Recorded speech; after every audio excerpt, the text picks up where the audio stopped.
We only have 503 hours remaining in audio. Oh boy. Nice. So I have to make sure we cut this short. Yeah, can't talk for too long.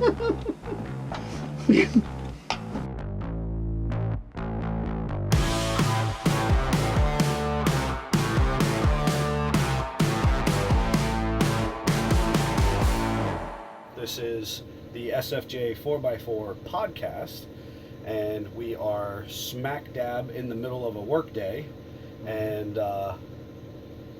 found it important to prioritize our time to talk Jeeps and life and leadership and anything but politics, because our only political stance is be kind and share the trail.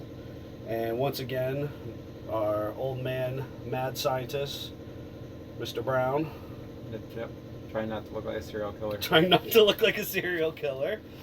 And I have coffee. I didn't bring you a water this time. Yeah. See how it is. Yeah, my bad. So what were you just working on? I was working on a Ford 88 and a 04 TJ.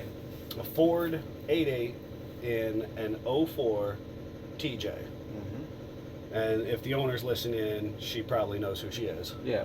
But how does that work for people who are not aware that we have a Ford axle and we have a Jeep vehicle? So word on the street is that a Ford 88 is as strong or equal to a Dana 44, and they made a lot of Explorers. Lots of Explorers. They had some problems with those. Yeah.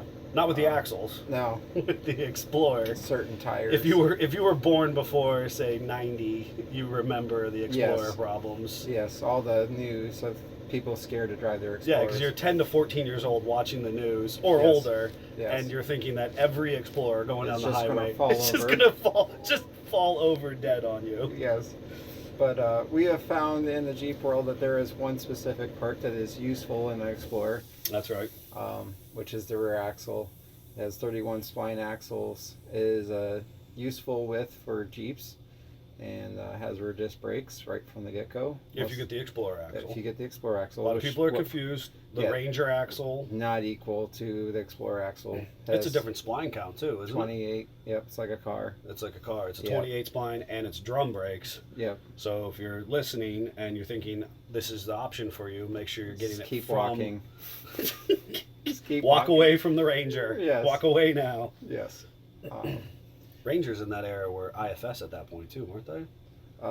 Yes, they were. They went from twin I-beam 4-wheel drive to an actual IFS 4-wheel drive front design. But they weren't a solid axle by any stretch. In the front, no, and the Explorer wasn't either.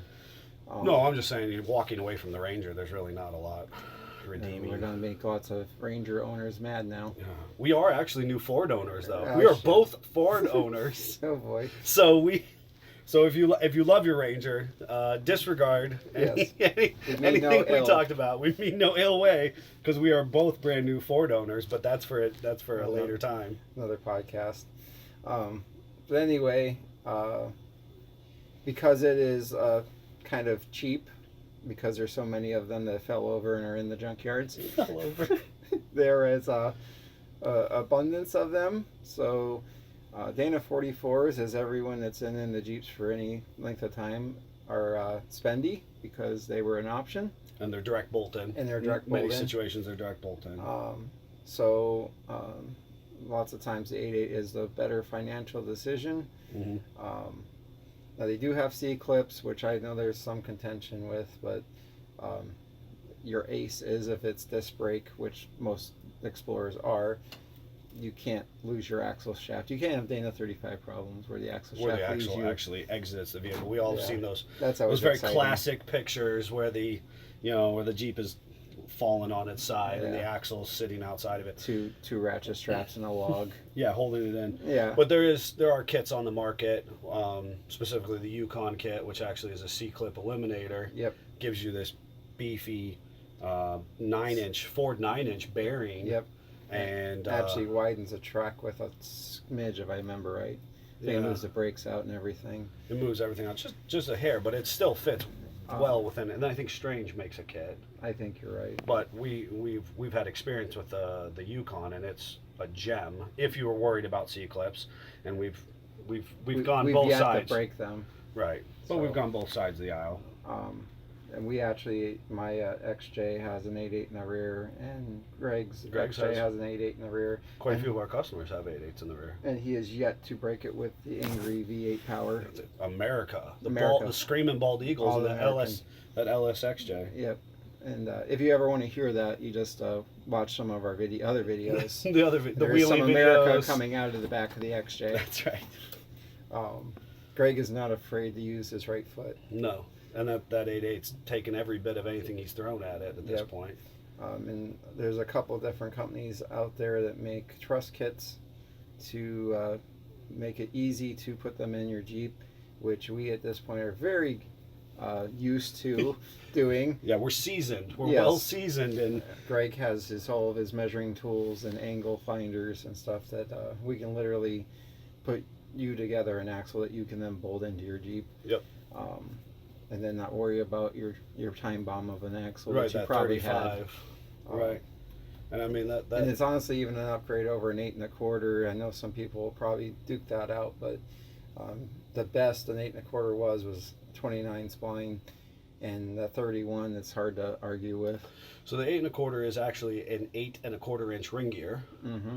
The 8.8 is 8.8 inches, Which is slightly which better. is slightly bigger. Yeah, the bigger is Dana better. 44, well, bigger is well. There's there's that. there's a contentious argument. Oh boy. But the Dana 44 comes smack dab in the middle at 8.5 inches, if I remember right. Yeah, I think you're right. So the 44. So we have the 8 1/4, 8.5 inch of the Dana 44. So how many and spline 8.8. is a 44?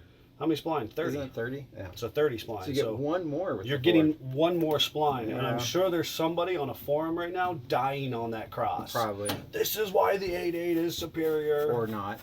Or not, yeah. Yeah. It is slightly narrower than our stock axles. 5/8 either side? I think you're right. 5/8 either side. But it is negligible at best. Yeah. Well, there goes the battery on that one. Continue on. Well, let me... You hold on a second. Let's, I think she told me it does work. Oh, push buttons. Oh, I pushed buttons. This is the sound of Neil buying stuff a new GoPro because he screwed it up. That so is bad. not true. That is not true. And you access the door. Oh, made him mad again. I know. I'm working on... I know. We know. He gave you power for 3 seconds. We know. We know, little GoPro. We know. All right. You know what I should have done? Should have done. I should have put it on here first. No, I gotta at least make a rotation. Rotate. Just kind of like pivoting. Pivot! Scott, it's not working.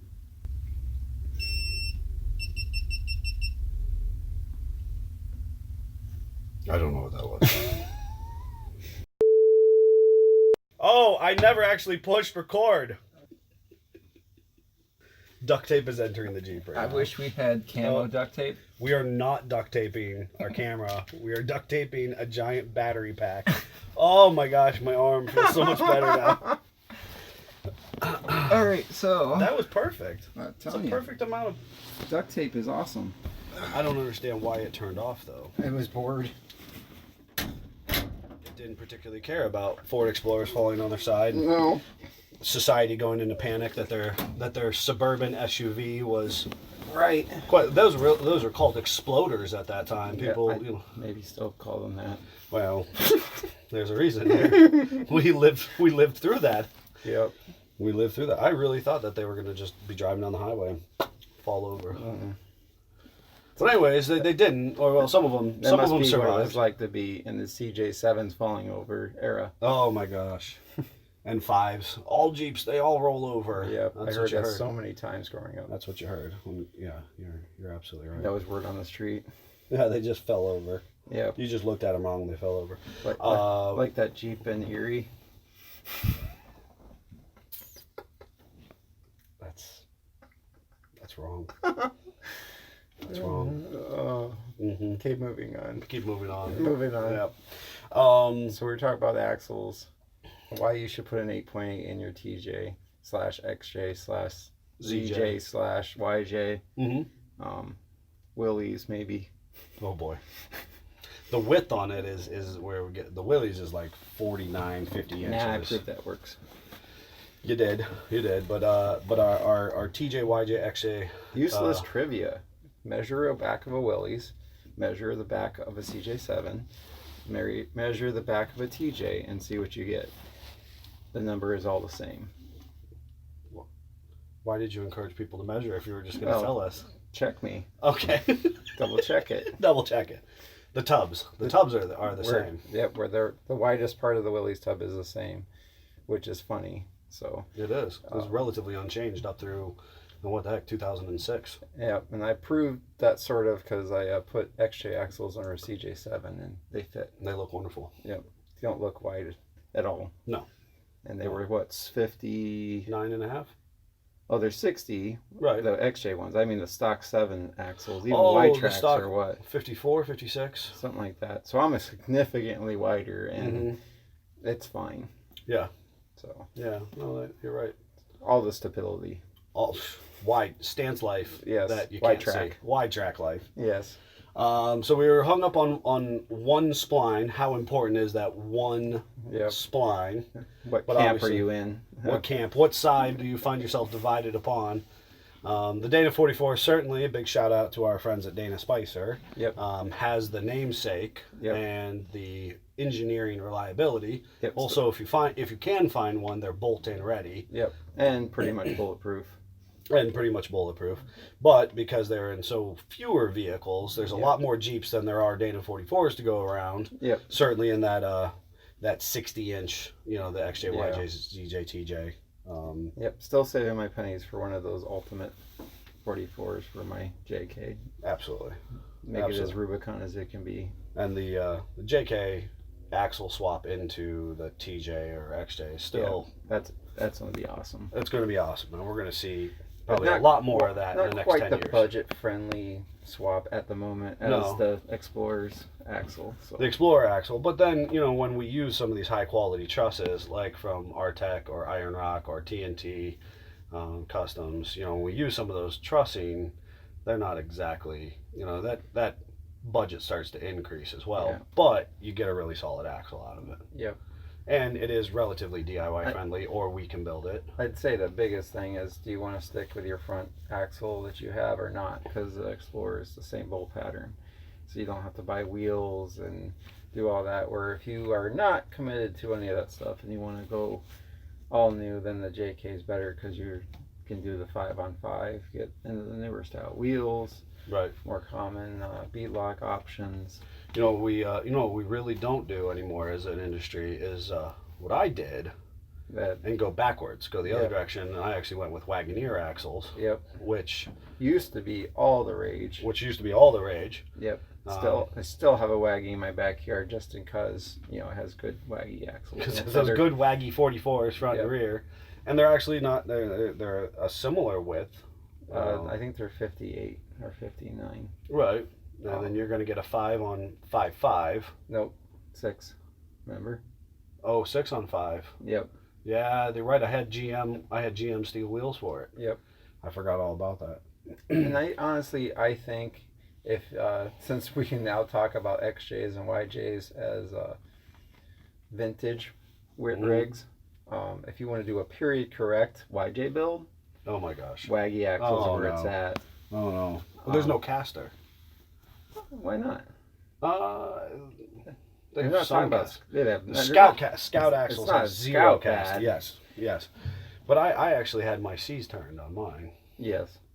I recommended you to do, if I remember. That's right. I believe so. That was actually part of the foundational principles of SFJ, because could not find a business to do all the custom work that I needed. I had like 16 different businesses. I was living in Pittsburgh. All because we tried to build an axle. Tried to build some axles. That's right. So much driving happened. Oh my gosh. And trying to find the U-joints for them. Oh. Things that we didn't know then that we know now. Yep. And of course we could spend a whole other podcast on those specific axles and the kit the lift kit for those axles, which was Your favorite lift kit. my favorite lift kit. Yes. Only in namesake. Maybe someday when you do a retro build. Oh my goodness. A retro build. Yeah. I actually have a good friend / customer of ours that is going to put YE axles in his YJ, so that should be interesting. Oh really? Mm-hmm. Yep. Are you selling them axles? I'm selling them axles. Oh. Gets a Jeep free with It the gets axles. a Jeep with the axles. It's a buy one get one kind of scenario. Oh, yeah, he just has to remove them. Yep. And Oh. he can do with the rest of it as he pleases. As he pleases. Yeah. Okay. Yeah. The raccoons will be sad as their house will probably be leaving. So you're clearing one. You're letting one of your flock go. Yeah. From the field. I don't technically count that one though. Okay. Yeah. It's only good at about at least half a vehicle. Yeah. Um. When you get up around 10, you gotta pick what vehicles you count or not. I've said that for years. I've said that for years. There was times you were like, I've got 16. Yeah. I'm like, I've got titles for vehicles. Oh, maybe you shouldn't say that on camera. I have whole vehicles associated with those titles. They're collectible. They're collectible. As long as you don't sell them. That's right. They're sitting in fields of various sorts. Everybody's got a few of those. Yeah. I'm gonna build one day or something. Yeah. Someday builds Someday builds. like your scrambler. I'm ready to let that one go. I Yeah. really would. If somebody walked in right now, Does anybody $600 in watching cash. need a scrambler frame? Beautiful scrambler frame, clean title. Yeah. I'm ready to let that one. I'm ready to let that one go. Could be your next dream build. Could be your next dream build. There's these 1981. really sweet waggy axles. You probably let go with it too. Oh. Don't bring up the waggy axles. Don't bring up the waggy axles. Ah, I had so many parts for that build at one time. Yep. So back to the Ford 8A. We're putting that in a. Well, it actually came in the TJ. Yeah. We're refreshing it. Slightly broken. Yeah. Yep. You know who you are. We're refreshing it. Yep. And so it's actually going to get some new gears because teeth were kind of chewed up. There wasn't a great pattern. We are currently experiencing technical difficulties. Technical difficulties, which is better than wardrobe Yes. malfunctions. Oh, now you're just really making us old. Yeah, we were in the middle of 8.8 talk. Explorers falling on their sides. Explorers, and then Jeeps falling on their sides. Yes. And then we were hashing out spline counts. Yeah, one more spline. One more spline. And somewhere there's a forum with a guy who's... Doesn't like that spline. Or loves that spline. Yeah. And thinks that it's a... And they're mad at each other. Mm-hmm. Mm-hmm. Oh, totally. But we have that. You were working on that today. And then we have retro axles. Oh man, we talked about retro axles. That's true. That's true. We're covering some ground. And what else did you do on that 8.8 today? Oh, you had an aux locker in it. Yep. Which was very interesting. Right. Well, we really haven't got a chance to play with too many aux lockers. Just one of the things we discovered in our area is parts. We'll get certain manufacturers and they'll have kind of a following or a saturation. Yep. And while Aux sells a great locker, we haven't seen a lot of them. We do a lot You have to have a buddy get one, and then he, poisons his friends when they all want one, and then you get a little pool of Jeepers that have this. Are poisoned. So what'd you think about the Aux? Hands-on? It's definitely beefy. Mm-hmm. It's different. The cable's interesting. As long as you route it correctly, I think could be really good. I think it's all in with what you want. If you like UGG mechanical carry big stick kind of locker that you don't want to have work all the time, I think it's a really good option. Mm-hmm. Like somebody likes a Detroit but wants to actually be able to Wants to have some road manners.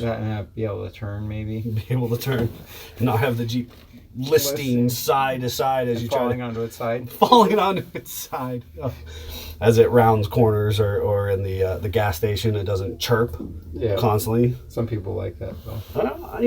I'm probably one of those people. And of course we did have a customer recently who put lunchbox lockers in his Jeep, and Yep. he was not thrilled at the noise that they were making. Yep. I mean, they are what they are, but Yep. he said, he goes, people are looking at me in the gas station like I don't know how to drive. Well, Yeah, so there's a upside and downside. Every manufacturer has a pro and a con, or I wonder product. if the width of the tires makes a difference on that. I was noticing trying to move Old Blue around earlier that 33-12.5s with manual steering. That's a lot of rubber on the pavement. You know, it is, and I'm running about a max 12 psi in those tires. Yeah, so we're like 13 inches wide on the Oh pavement. yeah, I mean per tire. they've got all The footprint. So I had it in neutral. I was going to shove it back just a little bit, clear some space, and I was like, I'm more impressed with that 60 horse engine in there right now. Yeah. It actually was helping me decide, like, yeah, the 36 needs little skinny tires. Needs skinnier tires. Yeah. Well, that's why I was thinking about those KM2s. You know, trying to ease up the rolling mass. However, and not to get so far off of our Ford 8.8 axle talk, but I'm following the coolest build online right now. There's a guy who's got an F-head 134, and he's doing a 2.5 fuel injection intake. I saw that. Did you see that? And there was somebody that had a 2.5 and a flat fender, Yes. which I love the idea Love. of. I wanted to do that once before, and I wish I would have. Yeah. Yeah. That would scream in this Jeep. Oh, it would be awesome. That would scream in Old Blue. And we have to talk about Old Blue some other day, but for the meantime, you know, as far as that made me think of that engine that Propane Dave has. Yes. There was a Jeep, I think it was at Toledo, that was a flat fender that had a 2.5 in it. Really? I thought it was pretty sweet. It inspired me to go onto Holley's site and look up the Holley Sniper EFI to see if they have gotten closer yet. Obviously, you have a ton of experience with the Holley Sniper EFI, and I thought, well, that fuel injection with that built 134 Would be epic. would be epic. It would be a cool combination. Yep. Of course, you could put a Dauntless in here and use the 2100 Nope. and have Sniper already. Nope. I don't know. I want the Dauntless desperately, Yep.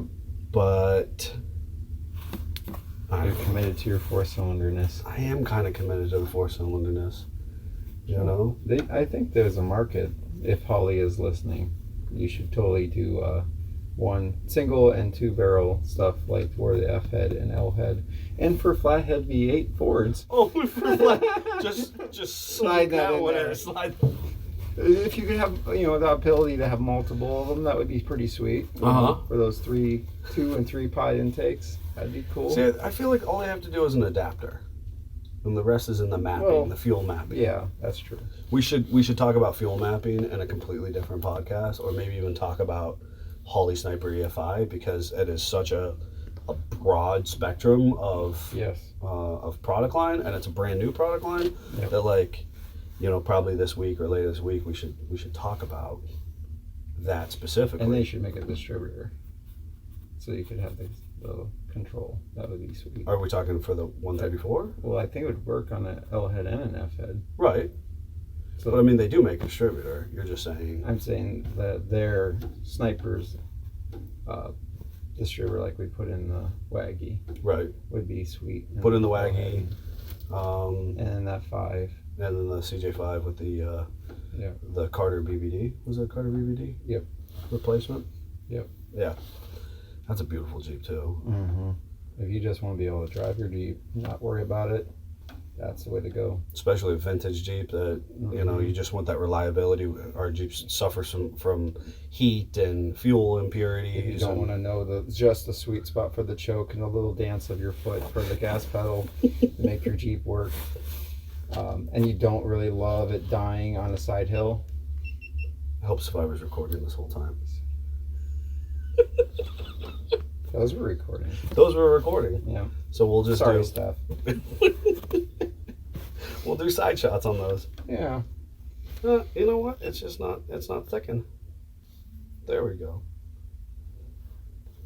Silly GoPro. Those were recording. We Let's move on. Moving on. Moving on. So what else are we going to talk about? Well, I was. What else did you do? You worked on a frame off. Yep. The Jeep of many colors. The Jeep of many colors. Technicolor Dreamcoat. Yeah. Yep. Freshening up a well-used 98 TJ that he jokes around is going to be a 2020 TJ. 2020 TJ. Mm-hmm. Other than the motor being rebuilt, might as well be. Yep. And it's kind of cool to see guys investing into TJs and restoring them. Mm-hmm. Because in our area you need to, if you want one. And then we'll be restoring a YJ coming up here pretty soon. Yeah, we're doing a frame off on a YJ as well. Yep. Yep. A lot of people are scared to do that, and we're not really that scared of that. So Right. This is what, our 5th one of these now we're doing? Oh, at minimum. Yeah. I'm just wondering, 15, 20 years ago, I don't think we would have tackled a frame off. Certainly not in the capacity. Yeah, we wanted to do a lot of things, but certainly not in the capacity that we... When I had the LJ, I wanted to do a frame off to help save it. Wow. Yeah, I know. I hit my head or something. It was rare and cool. But then, you got it. And yeah. And it sort of saved it. And lived in a garage since then. Yeah. That's what it did. Oh, goodness. So, are you ready to talk about the 36? Sure. All right. So you did a big thing. Yep. Bought a Ford. You bought a Ford. Never had a Ford before. Okay. Ever. Right. Born a GM boy. Right. Then we got some American Motors cars. Got some AMC influence. And then I fell into some Jeeps, and I guess fell onto the Chrysler bandwagon. Right. Right. You were riding the Mopar game. Had a Plymouth pickup, and then it's one of those things, growing up with a hot rodder dad, you always kind of appreciate a 32 Deuce Coupe or Roadster. There's a song in there. Yep. Okay. My dad liked that song. I'm sure he did. And then 33 and 34 coupes and sedans. But when I was a little bitty boy, my dad had a 36 510 coupe, which we talked about in another podcast. Previous podcast, right? So when I decided that 58 grand for a builder 32 Ford was not quite in the budget, and like 45 for a 34 Ford wasn't quite in the budget. You're talking about $34,000? Yeah. Oh boy. Yeah. Okay. And there was 2 32 Fords at Hershey swap meet, and one was 55 and one was like $58,000. Did they actually sell or did they go home on the trailers? I have no idea. Okay. But still. We didn't follow closely enough to find that out. It was just kind of sticker shock. I was like, okay then. Right. Because those are some steep price tags. When glass ones are like in the 15 to 20 range for a project, yeah, that's something to sit back and take notice for. So I have a family and I wanted a sedan. I've always liked sedans. So one of my very good friends said that if I wanted to get one, I should prioritize and maybe sell something. Right. And so where do I see myself in the future? And ripped the Band-Aid off and sold a 20-year car that I had a love affair with, and let it go on to its next. Yeah, you sold your. adventure. I mean, that was kind of a baby for you when we met. That was your go-to vehicle. I said to a lot of people I would never sell it. And give us a breakdown of that. Just a the spec sheet. So 71 Gremlin X, 360 AMC V8 with a Ford T5. Had an 8.8. No, it's a theme here. Oh yeah, 8.8 rear axle. Right. Rear axle. Had a Spirit disc brakes on the front, and all the springs were done. We cut about a half a coil off to get the nose down. 15 by 8 American Racing Torque Thrust D wheels with BFG tires. Again, another theme. Classic for you. Yep. And I drove it about 20,000, 25,000 miles in 20 years, which doesn't sound like a lot. But for a classic car, for kind of a muscle car inspired build. Yeah, when I early on in life, I drove the wheels off of it. It was almost my daily driver. Right. In the summer, because it's absolute garbage in the snow and mud. A lot of weight up front. Not enough under the rear. In the back. That hook and book though. It was. It's been a tires and book. Yeah. It never You're really right. would. It never really hooked. No, and it would squat though. Yep, it would try. It would squat. And so I sold that and sold my motorcycle and put the money together. When you say my motorcycle, that's just one of a couple though. Yeah. Okay. Yeah, I have a sickness. You sold a motorcycle. Brand new one. Okay, there we go. Had a brand new motorcycle. Yeah. Wasn't really using it. It was cool. It was kind of retro. You did some throwback stuff on it. 2 years, and I put 800 miles on it. Are you serious? Yeah. That was it. That was it. You had it for 2 years. Yep. So your previous bikes, you put like 800 miles on a weekend. I mean, maybe not a weekend, but I put more than that on. Before kids. Before kids. Yeah. Kids put a little dampener on motorcycles. Kids can't ride motorcycles. No. I mean, not that kind of motorcycle. No, don't have a sidecar. I'm not that old yet. Ooh, oh boy. So I decided. Any Euro fans out there, don't hold that against us. Yeah, I would drive a Euro. I'd ride a Euro. Oh, yeah. If you don't know what a Euro is, you should look that up. Yeah. We'll talk about that later. Yeah. We can talk about that. That's a good one too. Yeah, or a BMW. I'd have a BMW too. With a sidecar? With a sidecar. We're saying the vintage BMWs. Yeah. Okay. I'd also love a early Harley or an Indian too. Well, yeah, but those are early ones. I mean, at least a Euro is a brand new production. Yeah. I'd like to have the Harley or the Indian when I'm old and I can just stare at it. Not actually ride it. I can't actually ride it. Not actually ride it. Just look at it. But anyway. Be one of those guys with a motorcycle in their basement. You know, like in their basement, in my front room. Your front room. Okay. My wife would let me.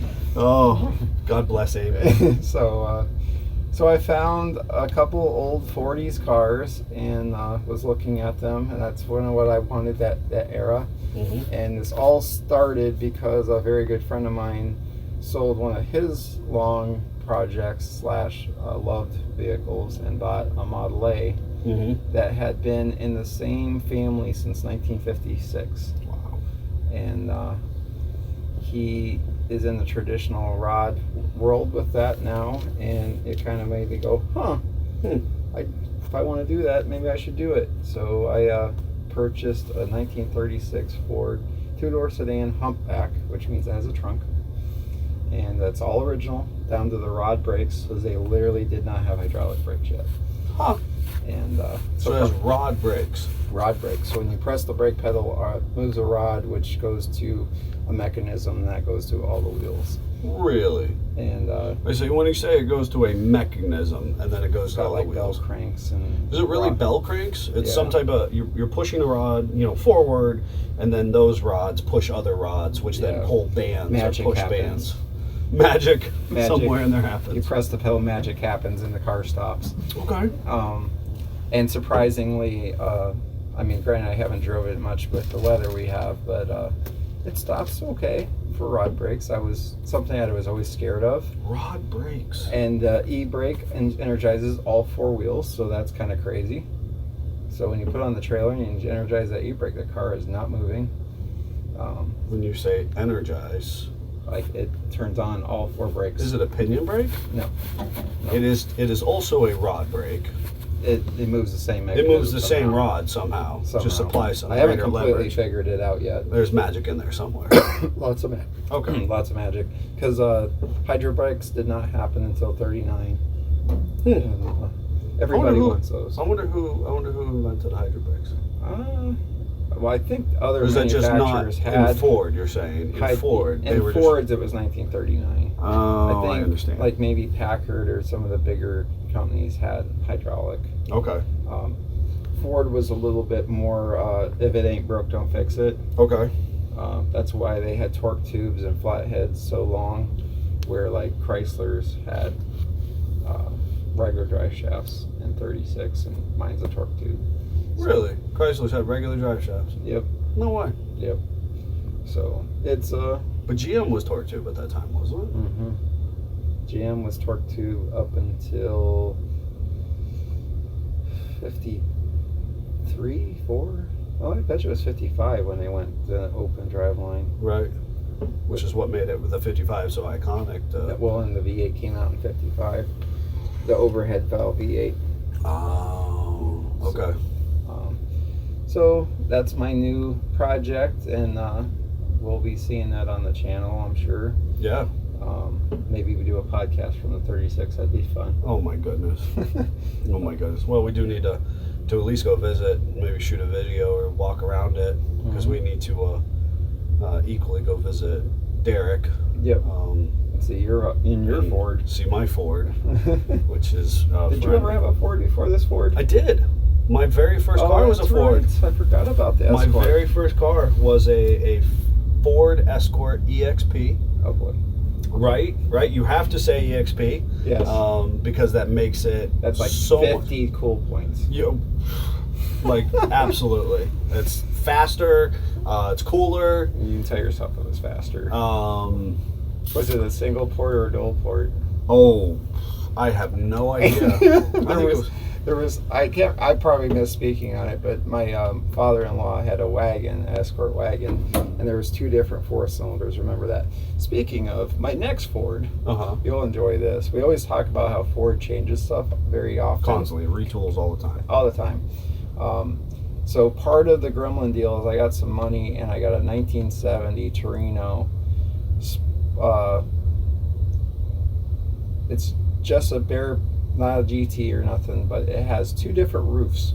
There's a fastback. Okay. And there is an executive roof, if I'm not misspeaking. Anyways, fastback roof, executive roof. And the windshields are different, the side glass is different, the quarter windows are different, and I think the back window is different. It's the same car in the same year. Oh my God.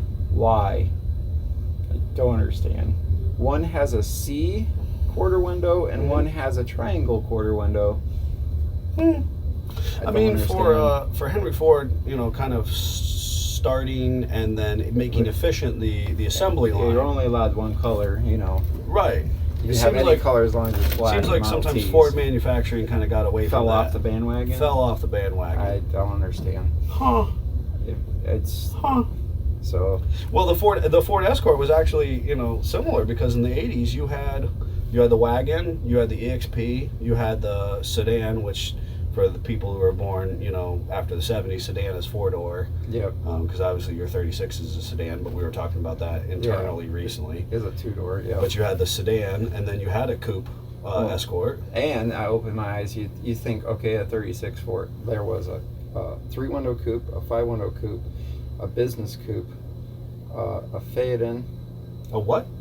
Fade-in, which is a 4-door. Fade-in. 4-door convertible that has a fold-down windshield. Huh. There's a Cabriolet, and then there's a Roadster. So the Roadster windshield is not fixed. Cabriolet, it's fixed. Huh. There is a sedan delivery. We're just not going to have that one. That's fine.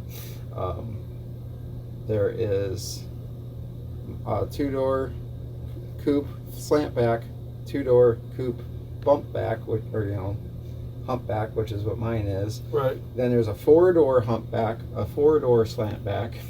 Are you kidding me? Is that because they made no other cars at the time? This is just 1 year, and then they changed the car completely in 37. Really? Which is mind-blowing. That is mind-blowing. But were there other cars at the time, or was that just what it was? A 36 Ford was the only thing they were coming off the line, basically. As Fords, yeah. There was Mercuries and right, Lincolns. but like we have now, Ford or GM might have 2 or 3 vehicles they offer people. Right. Well, again, I'm more of a GM. So you have the Impala, you have the Malibu, you have the Cobalt, you have the Cruise or something. I don't know. Yeah. And so you have several different vehicles. In 36, you just had the Ford. Had a 36 Ford, but then you had all these variations of the same platform. Of the same platform. Huh. And I'm trying to do research on it, so I'm not real vested, into knowledge on it yet. But there was a 60 horse and 80 horse flathead, which some places I read that all 36s were the bigger flathead, and then I read some that they could get the smaller one. So I don't really know what that is yet, but I'm researching and trying to learn about it. The biggest problem is a lot of the guys that own these are not internet savvy. So there's not tons of videos or information out there. Like our Jeep world is, where we Like have our all Jeep this world. saturated Jeep information. So, well, that was fun, and I'm sure we will talk more about Fords and Jeeps. Yep. That was really a good theme for the day, actually. That was good, and prioritizing life changes. Yep. Right? So, Yep. Um, If something you want to do, just do it. yeah, where you want to be in the next 10 years. It's important to sit and think about. So, until next time, we'll see you on the trail.